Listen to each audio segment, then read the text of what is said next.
Hi everyone, thank you for joining my presentation today. My name is Adji Baskoro Nugroho.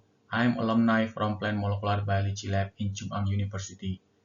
And recently, I'm joined as a faculty member in Gadjah Mada University, Indonesia.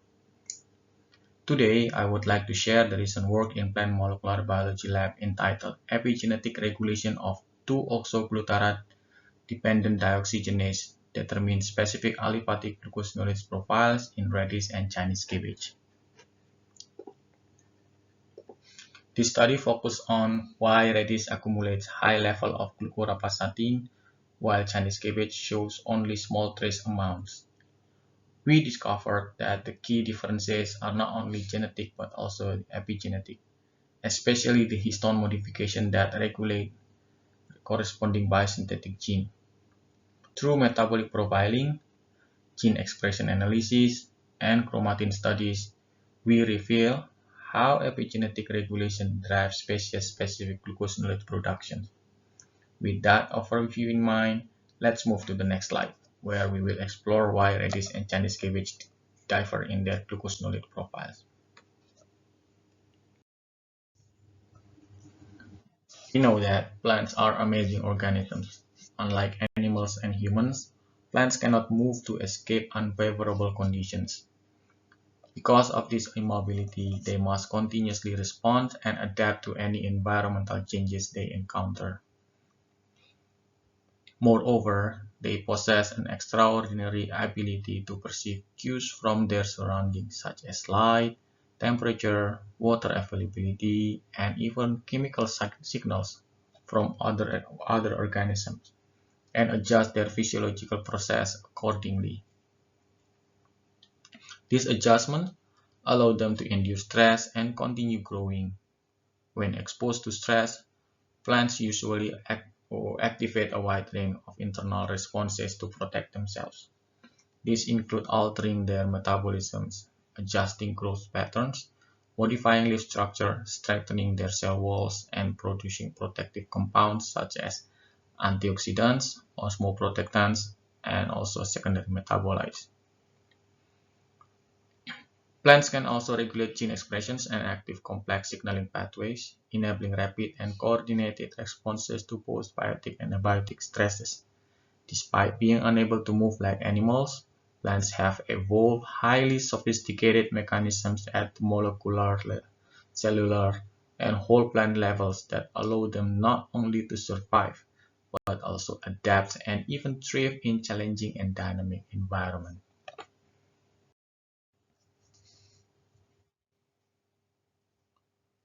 Plant growth and adaptation rely on coordinated network of primary metabolism, hormonal regulations, and also secondary metabolism. The primary metabolism such as fatty acids, lipids, sugars, amino acids, and nucleotides form the essential foundations that support basic cellular growth, energy productions, and structural developments. Beside the primary metabolisms, a diverse group of hormones regulates how plants use these resources. Hormones present as integrators, determining how these primary resources are allocated. Classical regulators like auxins, gibberellins, cytokinins, ethylens guide major developmental processes, while other hormones involved in plant environmental interactions. Building on these core layers, plants activate secondary metabolism, a highly specialized metabolic system that equips them with biochemical tools for survival. Unlike primary metabolites, secondary metabolites such as terpenoids, alkaloids, phenolics, and even glucosinolates are not required for basic growth. Yet, they play essential roles in defense, protections, communications, and ecological interactions. These compounds also enable plants to deter herbivores, inhibit pathogens, tolerate abiotic stress, and interact effectively with surrounding organisms. Those roles make a secondary metabolite as a powerful tool to survive and thrive in complex and dynamic environments. Among those secondary metabolites, glucosinolates represent as one of the most distinctive and ecologically important secondary metabolite groups, particularly in the Brassica family plants. Their regulated biosynthesis and rapid activation form a central component of the plant's chemical defense strategy. This production is influenced by multiple signals from the abiotic, biotic, and also internals. For the abiotic cues such as light, temperature, and water conditions, while biotic cues such as herbivore attacks and internal signals like developmental stage or circadian rhythms. These signals regulate when and how much glucosinolates need to produce by plants. Particularly when the plant tissue is damaged, such as during insect feeding, these compounds come into contact with the enzyme myrosinase, which act as their biological trigger. This interaction rapidly breaks down glucosinolates into biologically active compounds, especially isothiocyanates, which actively involve in plant-driven mechanisms. Interestingly, not only work for the plant itself, glucosinolate also has a benefit for human life. According to recent epidemiological studies, it has been suggested that the breakdown product of glucosinolates have a health promoting function for humans, as well as protective ability against cancer. This glucosinolate myrosinase system presents as a sophisticated and activated precisely, benefiting both plant survival and also the human health.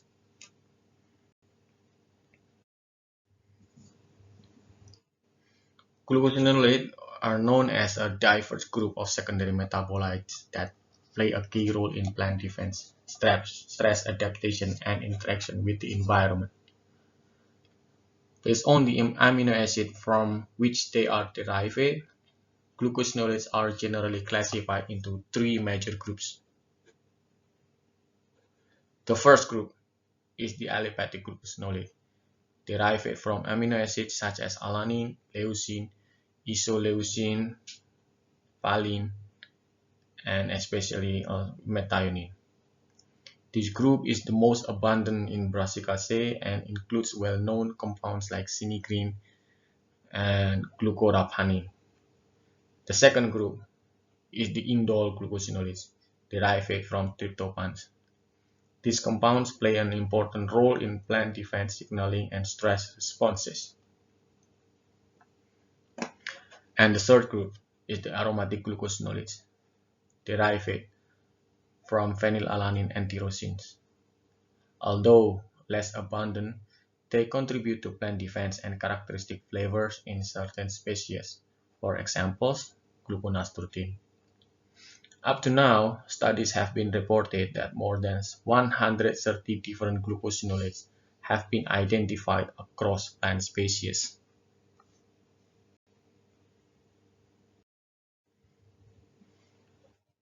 Glucosinolates are predominantly synthesized in the leaf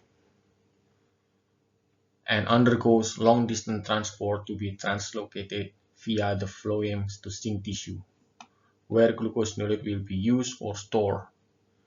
This remarkable mechanism was demonstrated in Arabidopsis, where the glucosinolate transporter or GTR play important roles in loading and unloading glucosinolates into the vascular tissue.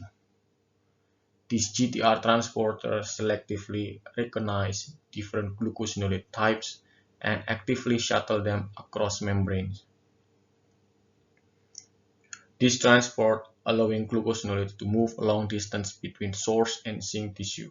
For examples, young seedlings often import glucosinolates from older tissue to strengthen their defense, while developing seeds receive large amount of glucosinolate as a protective strategy. Altogether, glucosinolate transport ensures that defense compounds accumulate in strategic locations, such as high in young leaves, flower, and seeds, where herbivores attack would be most damaging. This dynamic distribution is a key part of the plant adaptive defense strategy, allowing plants to respond to developmental needs and environmental stresses.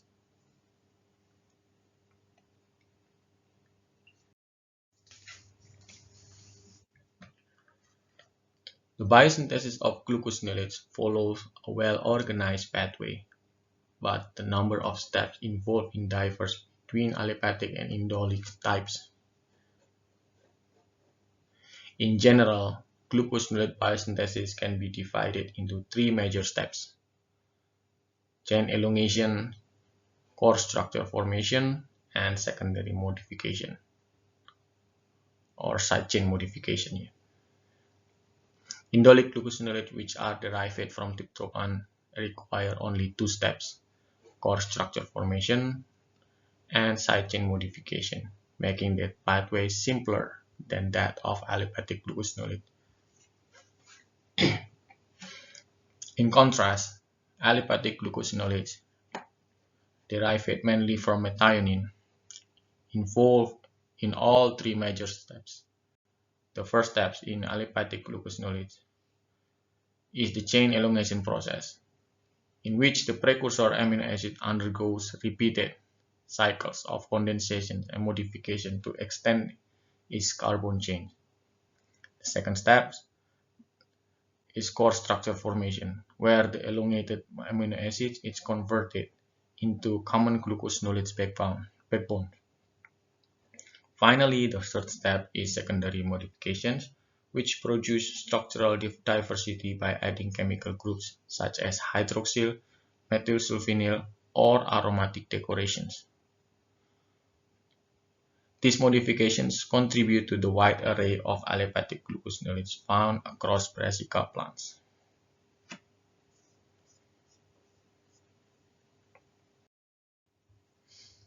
Brassica plants are well known for their remarkable diversity of glucosinolates. Across species such as cabbage, broccoli, mustard, pak choy, and many others, I have told you that more than 130 different glucosinolates have been identified. Each species and even each tissue type accumulates its own characteristic glucosinolate profiles.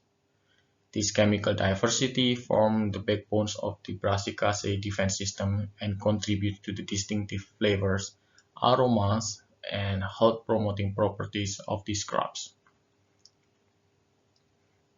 While many brassica vegetables are rich in well-studied glucosinolates, such as glucoraphanin in broccoli,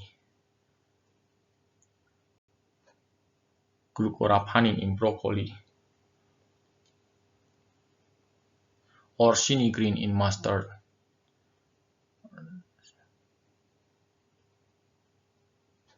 that is green. Radish stands out for its exceptional high content of glucoraphanin. This aliphatic glucosinolate is a signature compound in radish and is not present in other brassica species. The biosynthesis of glucoraphanin is facilitated by the glucoraphanin synthase 1 or GRS1. This is a 2-oxoglutarate-dependent dioxygenase that converts glucoerosine into glucoraphanin by adding a hydroxyl group and forming a desaturated side chains, ultimately influencing both plant defense and nutritional properties. When radish tissue are damaged, glucoraphanin is rapidly converted into raphasatin, an active isothiocyanate with notable biological effects. Studies suggest that raphasatin exhibits anti-inflammatory, anti-cancer potential, making radish a functional vegetable with significant health benefits, including antioxidant, detoxifying, and protective biological activities.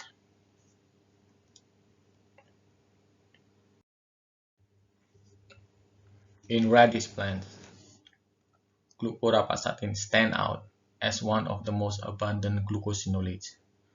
with particularly high levels detected in both leaves and roots. A key factor underlying this high accumulation is the GRS1, also known as glucorapacitin synthase. The GRS1 functions as the pivotal enzyme in the biosynthetic pathway that converts precursor glucoerosins into glucorapacitin. This relationship becomes even clearer or stronger when looking at the heat map correlation analysis. We can see here the glucorapacitin levels show a strong positive association with GRS1 expression, indicating that tissues with higher glucorapacitin contents consistently exhibit higher GRS1 activity. This correlation demonstrates that the exceptional abundance of glucorapacitin in radish is driven by the presence of GRS1 and reflects precise genetic control through this key biosynthetic gene.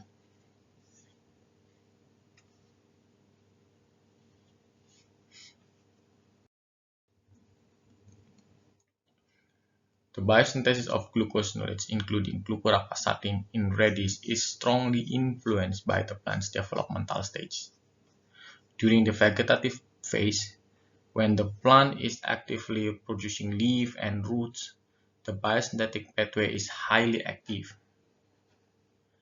At this stage, the key enzymes such as GRS1 show strong expression, resulting in high accumulation of both total glucosinolate and glucorapacitin in vegetative tissues.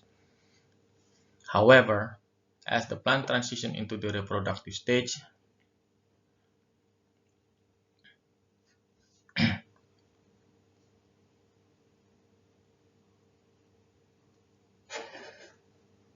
glucosinolate biosynthesis, including glucorapacitin, becomes much less active.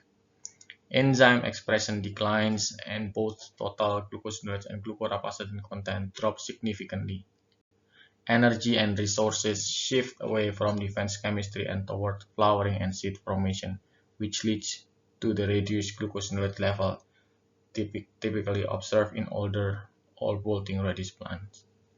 This developmental shift is closely tied to the radish natural life cycle. Radish belongs to biennial plants that require exposure to cold winter temperatures, a process known as vernalization, to trigger the transition from the vegetative to the reproductive stage. Before winter, the plant accumulates high level of glucorapacitin as part of its defense strategy. But after experiencing cold conditions, the plant initiates flowering and glucosinolate production decreases as the biosynthetic pathway becomes less active.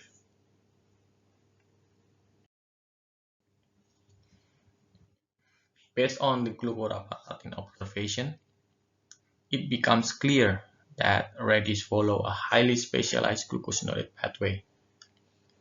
This unique pathway, driven especially by the activity of GRS1, result in glucorapacitin being the dominant glucosinolate in radish.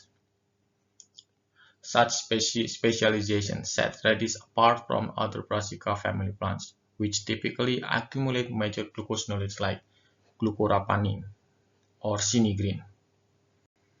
In other words, the distinct glucorapacitin pathway is the key factor shaping the unique glucosinolate profile of radish, giving it chemical characteristics that differ significantly from other Brassica plants. This observation shows that the glucorapacitin and its key enzyme, GRS1, appear to be unique to radish, while other Brassica species may lack this specific biosynthetic gene. As a result, these species naturally produce and accumulate other types of glucosinolate instead. Thus, a critical question emerges. Does the glucorapacitin and its biosynthetic gene GRS1 really absent in other Brassica species? This question leads directly to the core objective of our study, to discover whether glucorapacitin truly does not exist in other Brassica plants and understand the biological reasons behind this absence. answer that question, we're starting by comparing the glucosinolates profile in radish and Chinese cabbage. The chromatography analysis showed the difference in glucosinolates profiles between radish and Chinese cabbage. 4 aliphatic glucosinolates were detected in radish, such as progoitrin, glucoraphanin, glucoerusin, and glucorapasatin as the highest glucosinolates. Interestingly, we found 7 different types of glucosinolate in Chinese cabbage, such as progoitrin, glucoraphanin, glucoallicin, gluconapine, glucobrassicanapine, glucoerusin, and small amount of glucorapasatin. This indicates as the first evidence that glucorapasatin and its biosynthetic genes may exist, but is weakly expressed in Chinese cabbage compared to radish.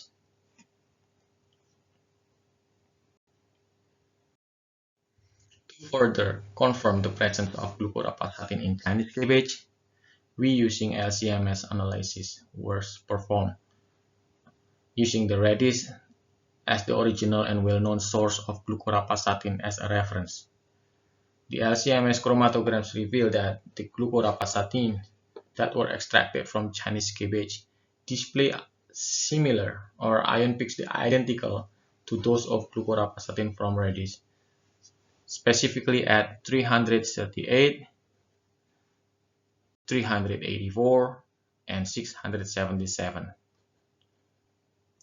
These matching ion signatures provide strong chemical evidence that Chinese cabbage indeed contains authentic glucorapasatin, highlighting the possibility that the biosynthetic machinery for glucorapasatin is conserved, although they are likely expressed at much lower levels compared to radish.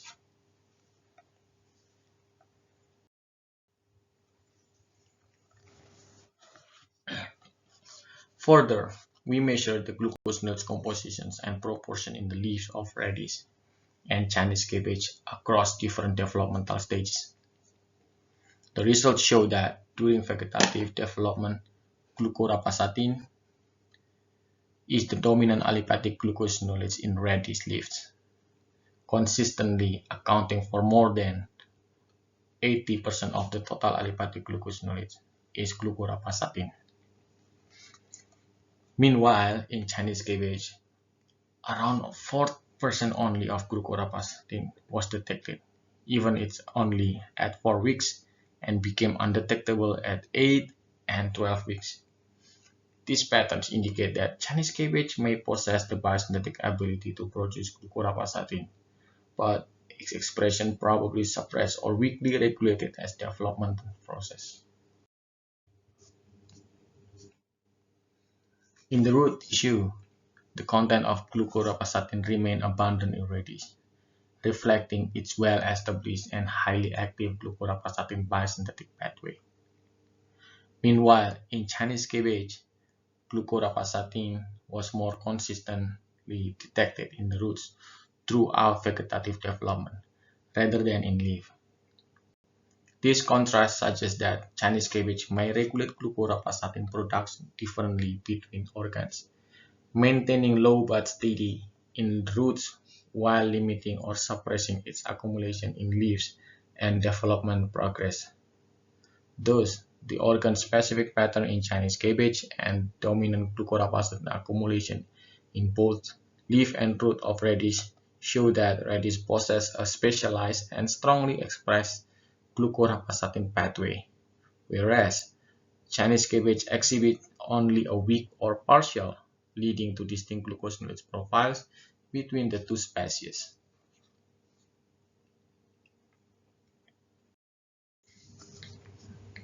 The small amount of glucorapasatin that were detected in Chinese cabbage provides first evidence that a functional GRS1-like enzyme may also exist in this species. To investigate this possibility, the analyses were extended to search for potential GRS1 candidate in the Chinese cabbage genome. A blast search using the Radish GRS1 protein sequence reveal a highly homologous gene, namely BRA033397, which we predicted as the putative BR-GRS1 or Chinese cabbage Brassicarapite GRS1. Phylogenetic analysis further supported these predictions, showing that BR-GRS1 clusters closely with Radish GRS1s and belongs to the same 2-oxoglutarate-dependent dioxygenase superfamily. These findings suggest that Chinese cabbage may indeed possess a GRS1-like gene, capable of contributing even low-level production of glucorapasatin. Interestingly, when we take a look at the genomic structure of the BR-GRS1 or the candidate of GRS1, is also highly similar to that original of GRS1 from Radish, with the only major difference found in the length of the intron region.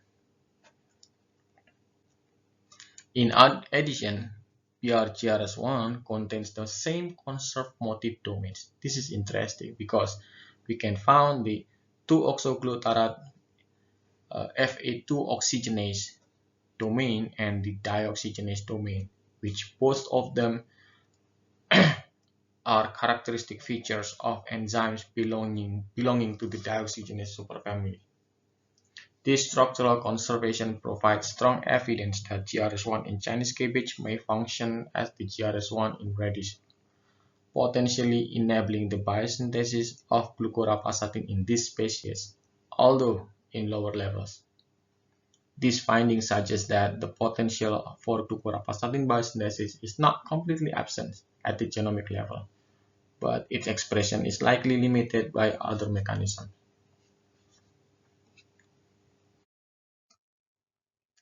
In plant metabolism, epigenetic emerges as the key regulator that fine-tunes gene expressions, shaping how metabolic pathways respond to developmental cues and environmental conditions.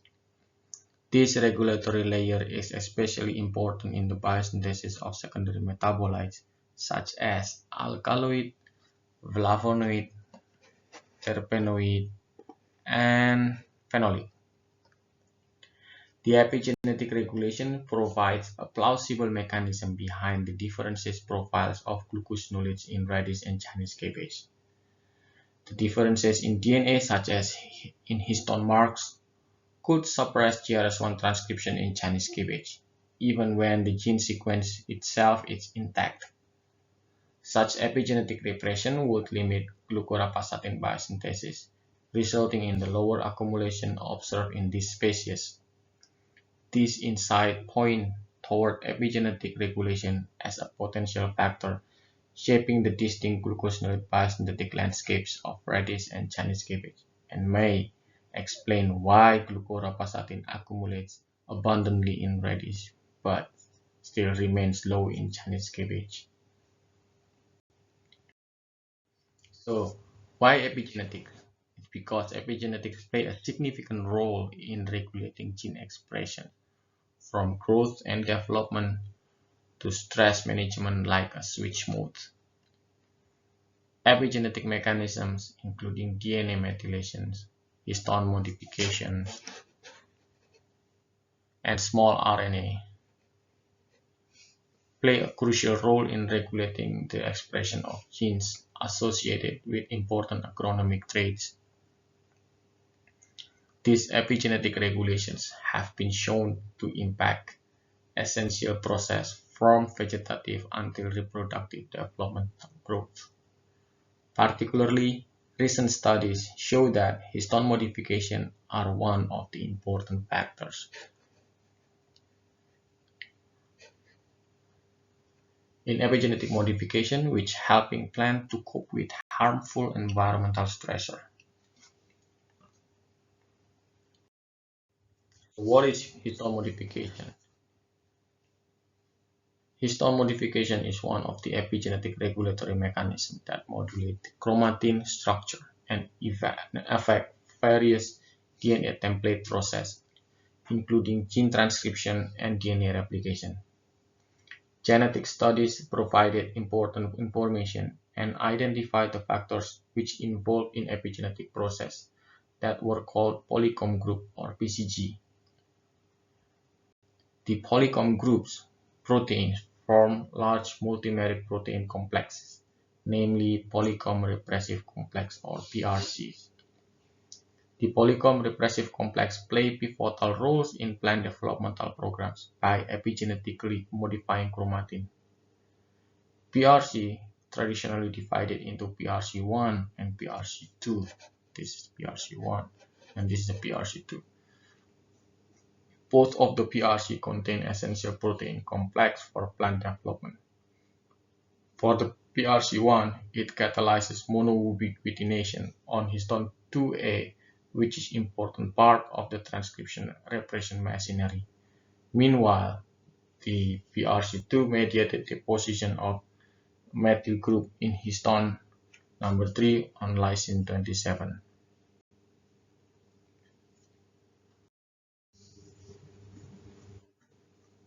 The histone modification, often referred to as histone marks. These marks occur on the protruding histone tails of the nucleosome. The core structural unit of chromatin composed of histone protein H2A, H2B, H3, and H4 wrapped by DNA. These illustrations show how different modifications on histone tails include the chromatin state, consequently gene expression. During gene activation, the histone carries activating marks such as histone acetylations, loosen the chromatin structure into euchromatin, a relaxed configuration that allows gene to be actively transcribed. On the other hand, when histone tails carry repressive marks such as histone methylations, chromatin becomes tightly packed into heterochromatin.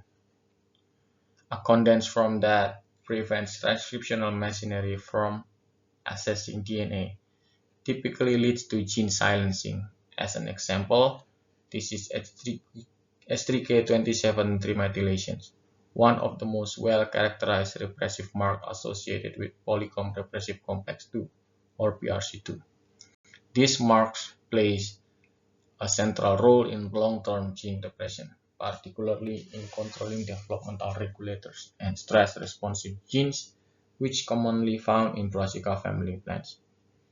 In the context of glucosinolate biosynthesis, the accumulation of H3K27 trimethylation on key biosynthetic and regulatory genes can significantly reduce their transcriptional activity, thereby limiting metabolite accumulation under normal growth conditions.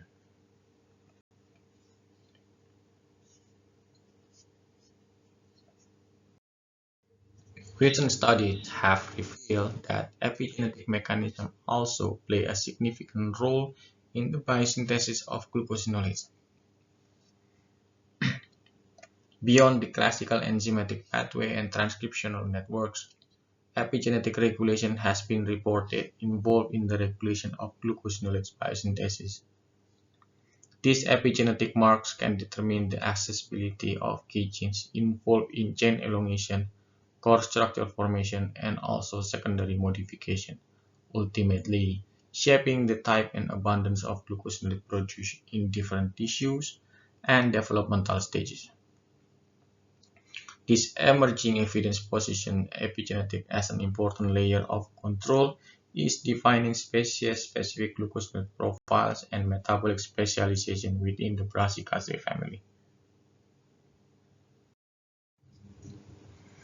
This is our previous study shows as an examples that epigenetic mechanisms are involved in the biosynthesis of glucosinolates.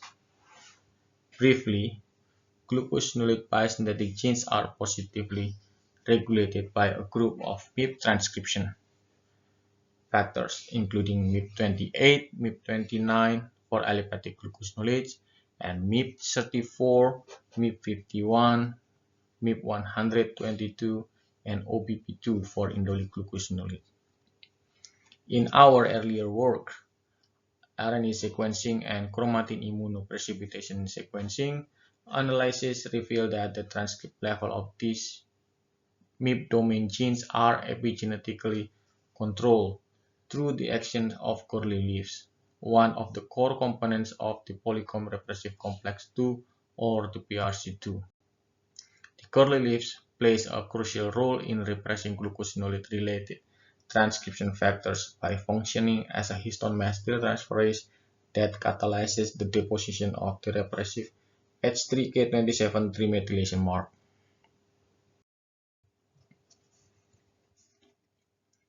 Consistent with the transcription factors, the expression of genes involved in the biosynthesis of aliphatic and indolic glucosinolates start from chain elongations, core structure formation, and secondary modification. Those are also under epigenetic regulation through histone modification.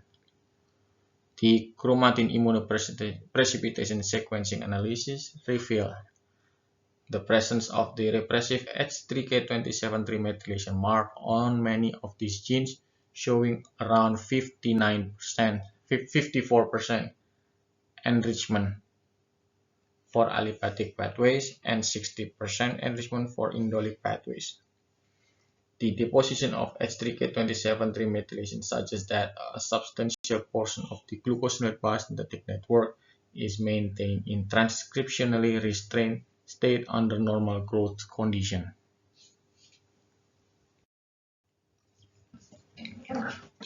Epigenetic regulation through histone modification serve as an important factor in controlling the transcription of genes related to stress signaling and stress-responsive pathways, such as glucosinolates biosynthesis, in order to maintain a proper balance between defense and plant development. These mechanisms often suppress stress-responsive genes when no external stress is present, allowing plants to prioritize growth while minimizing unnecessary metabolic costs associated with defense. This is one of the key reasons why epigenetic mechanisms are deeply involved in regulating glucosinolate biosynthesis, is to tightly control their production and avoid excessive energy costs.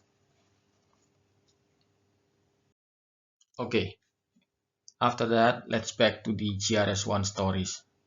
Our previous studies found that the Radish GRS1 undergoes epigenetic histones modifications, such as histone mark tremethylations, particularly during cold winter, that were represented by vernalizations. These results show that histone mark tremethylation enriched in the gene body region followed by the transcription start site or TSS of RSGRS1 rather than in the promoter. Therefore, it is clearly show the suppression of RSGRS1 under epigenetic mechanism can be a reason to the reduction of glucorapacitin concentration radish after vernalization. Moreover, the microsynteny analysis using the genomic sequence of RSGRS1 against the Brassicarapa genome showed that the Chinese cabbage genome contains a contiguous region harboring RSGRS1 and its two homologs. As expected, two copies of RSGRS1 homologs, namely BRA033396 and BRA033397, that were detected in Brassicarapa genome, are located very close to each other, suggesting that Radish GRS1's homolog in Chinese cabbage genome may have retained more than one ancestral copy through past genome-wide duplication in Brassica evolutions. Alternatively, Radish genome may also have had two GRS1 homologs through gene duplications, but they probably lost one. The presence of two GRS1 candidates in Chinese cabbage raises an important point. Although Chinese cabbage typically contains very low levels of glucorapasatin, the duplicated GRS1-like genes may be differentially regulated, weakly expressed, or even epigenetically suppressed. These regulatory constraints could explain why glucorapasatin accumulation remains low in Chinese cabbage compared to radish. Our observation was extended to the transcript levels of the two RSGRS1 homologs, the BRGRS1 and BRGRS1.1 and BRGRS1.2, that were barely detected in Chinese cabbage, with BRGRS1.2 showing particularly low expressions. In contrast, the two oxoglutard-dependent dioxygenase RSGRS1 was strongly expressed in radish, indicating that its active expression drives the first catalytic step of the secondary modification stage of glucosinolate biosynthetic and contributes to the substantial accumulation of glucorapasatin in radish. Next, to investigate the molecular basis of the low expression of BRGRS1 homologs in Chinese cabbage, 4 histone marks involved in the transcriptional activation and repression were analyzed for their enrichment patterns around BRGRS1.1 and BRGRS1.2. All those 4 consist of H3K4 demethylation, H3K36 trimethylation, H3K27 trimethylation, and H3K9 demethylation. The H3K36 trimethylation is typically associated with active transcription,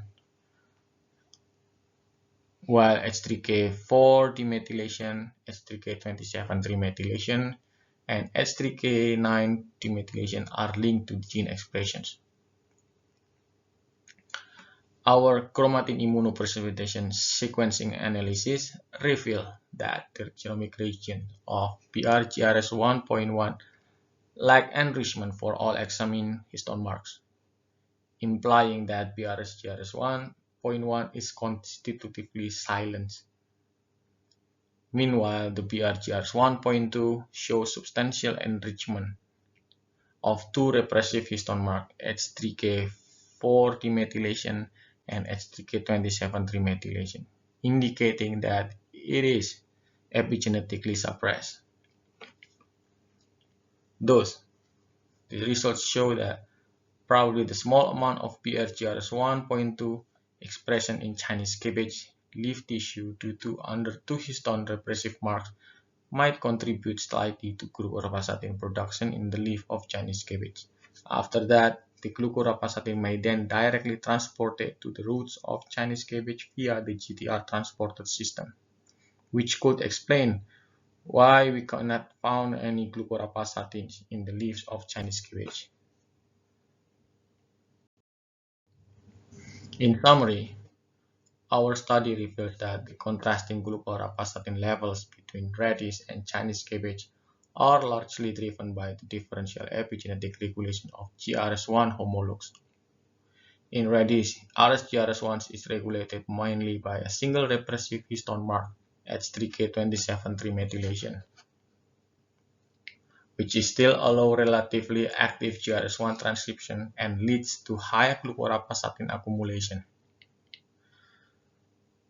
In contrast, the Chinese cabbage exhibits much stronger epigenetic silencing, where the BRGRS1.1 is constitutively inactive, and the BRGRS1.2 is enriched with 2 repressive histone modifications, H3K4 demethylation and H3K27 trimethylation, resulting in severe transcriptional repression and consequently low glucorapasatin production.